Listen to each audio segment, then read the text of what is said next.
वैभव लक्ष्मी व्रत विधि। प्रातः नित्य कर्म और स्नान के पश्चात संध्या को यह व्रत शुक्रवार के दिन किया जाता है। आपके घर में एक अच्छे कोने या कमरे में मध्य भाग पक्का फर्श होने पर केवल गौमूत्र से ही शुद्ध कर ले और साफ कपड़े से पोंछ ले। फिर हो सके तो उस जगह पर रंगोली बना दे, स्वास्तिक अवश्य बनावे। इसके बाद एक चौकी पटिया रखकर लाल कपड़ा बिछावे। कपड़े में एक भाग चावल और दूसरे भाग गेहूँ में रखे। फिर एक तांबे का लोटा शुद्ध जल भर कर रखे।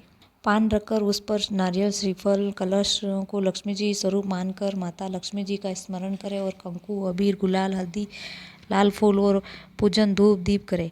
इसी प्रकार एक कटोरी में सोने या चांदी का आभूषण, इन दोनों के ही नहीं होने पर रुपया या सिक्का रखें। अपने इन इष्ट देव का ध्यान करते हुए रखी गई वस्तु हल्दी, कुमकुम, लाल फूल चढ़ाकर पूजन करें। धूप दीप कर आरती उतारे। नैवेद्य गुड़, शक्कर अथवा कोई भी मिठाई रखकर भोग लगावे। बाद में प्रसाद अड़ोस पड़ोस में बांट देवे, स्वयं भी लेवे। इस प्रकार 11 या 21 शुक्रवार तक करना चाहिए और पूजन से लक्ष्मी जी को निम्न स्वप्न का मनन करें। इसके बाद हाथ जोड़कर प्रणाम करना चाहिए। हे लक्ष्मी माता, हे वैभव लक्ष्मी माता, मैंने यथाशक्ति आपका व्रत और पूजन किया है। मेरी मनोकामना पूर्ण करना। व्रत के अंतिम शुक्रवार को भी उपरोक्त दशाएं अनुसार पूजन का उद्यापन करें। यथाशक्ति कुंवारी या सौभाग्यवती स्त्रियों को भोजन कराकर दक्षिणा देवे। यह व्रत किसी भी कार्य को सिद्धि के लिए कोई भी कर सकता है। व्रत धारण कर व्रत के दिन प्रसन्नचित्त रहकर कलह और क्लेश से मुक्त रहना चाहिए। घर के कलह और क्लेश व्रत धारक को व्रत का फल नहीं मिलता है, इसका विशेष ध्यान रखें। किसी को कारण कोई भी शुक्रवार को चूक जाने पर अगले शुक्रवार को ही अपना मान्यता से रखें। केवल पूजन के लिए शुक्रवार को ही गिनती में माने। पूजा में रखे कलश का पानी तुलसी क्यारे और अन्न पक्षियों को डाल देवे। वैभव लक्ष्मी व्रत कथा। प्राचीन काल में एक शहर में सुकेतु और सरला नामक पति पत्नी सुखपूर्वक रहते थे। सुकेतु एक बड़ी दुकान पर मुनीम का कार्य करता था, जिससे उसका परिवार सुख और शांति से रहता था। लेकिन इनका यह सुख सुकेतु के एक मित्र अच्छा नहीं लगता था।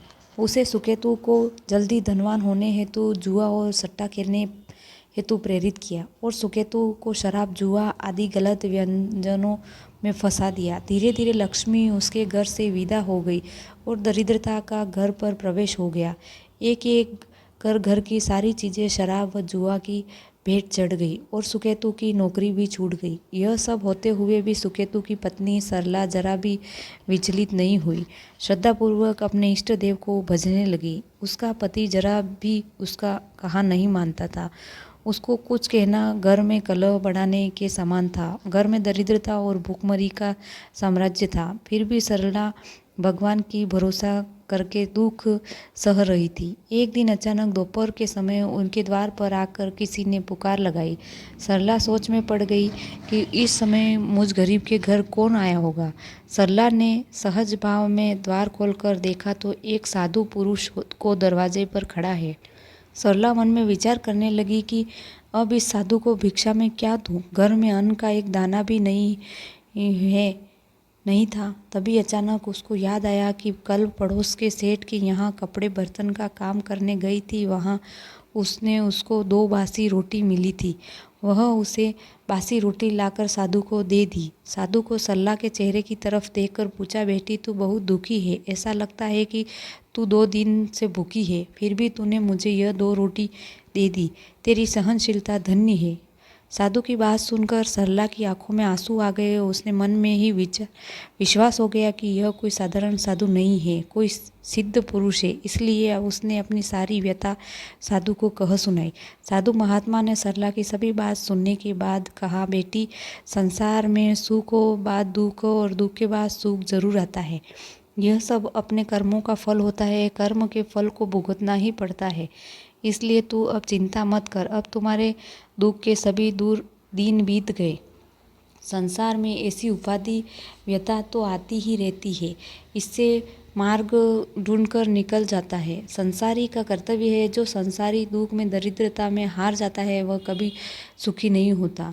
इसका तो हिम्मत के साथ मुकाबला करना चाहिए। इसका मेरे पास एक सरल उपाय है, जो मैं तुमसे कहता हूँ, उसको ध्यान से लगा के सुन। एक सरल व्रत तुझे करना है।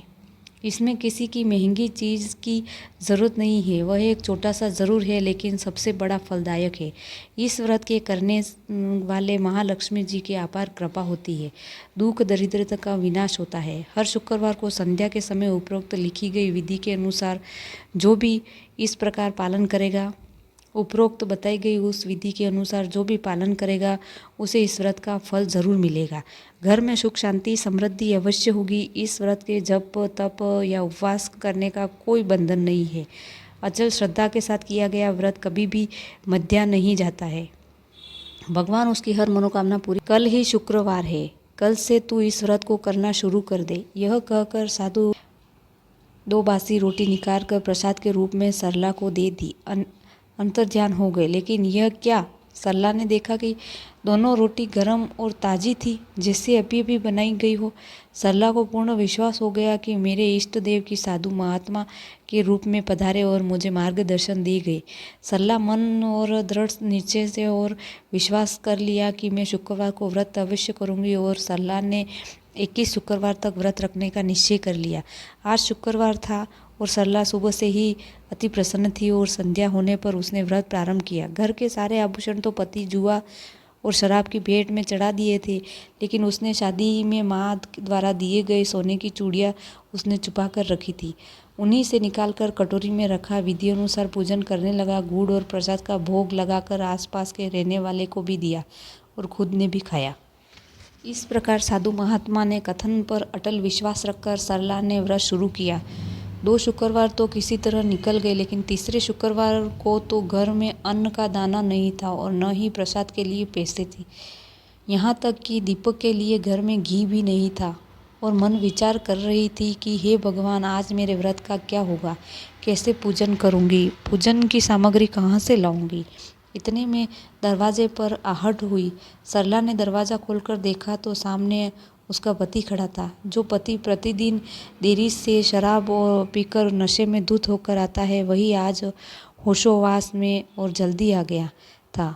यह देख सरला को अचंभा हुआ, लेकिन वह अपने पति से कुछ भी नहीं बोली और पति भी कुछ नहीं बोला। बिना बोले ही पति ने सरला के हाथ पर पैसे रख दिए और अपना अपराध स्वीकार करते हुए बोला, सरला, पिछले शुक्रवार को मुझे एक स्वप्न दिखाई दिया था।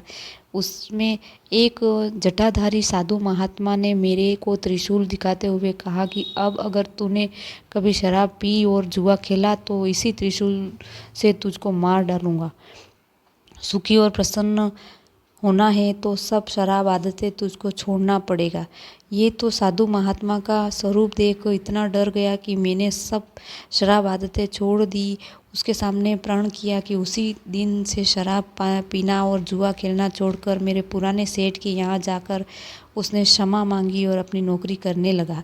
आज मैंने सेठ जी से प्रार्थना की और यह कहा कि मेरी पत्नी शुक्रवार का व्रत करती है और पैसों की ज़रूरत है। यह सुनते ही सेठ ने फ़ौरन मुझे पूरे महीने का वेतन दे दिया। यह पैसे हैं, तुझे जो भी पूजन की सामग्री लाना है वो तू ले आ। सरला ने भी अपने पति को साधु महात्मा द्वारा बताए गए व्रत की पूर्ण विवरण सुनाया, जिसे सुनकर पति बहुत खुश हुआ और व्रत को नियमित रूप से करते रहने की अपनी पत्नी को सलाह दी। इस प्रकार धीरे धीरे समय गुजरता गया और व्रत के प्रभाव सुकेतु के घर में फिर से लक्ष्मी जी का वास हुआ और दरिद्रता दूर हुई। दोनों पति पत्नी पहले की तरह सुखी और संपन्न होकर आनंद से रहने लगे।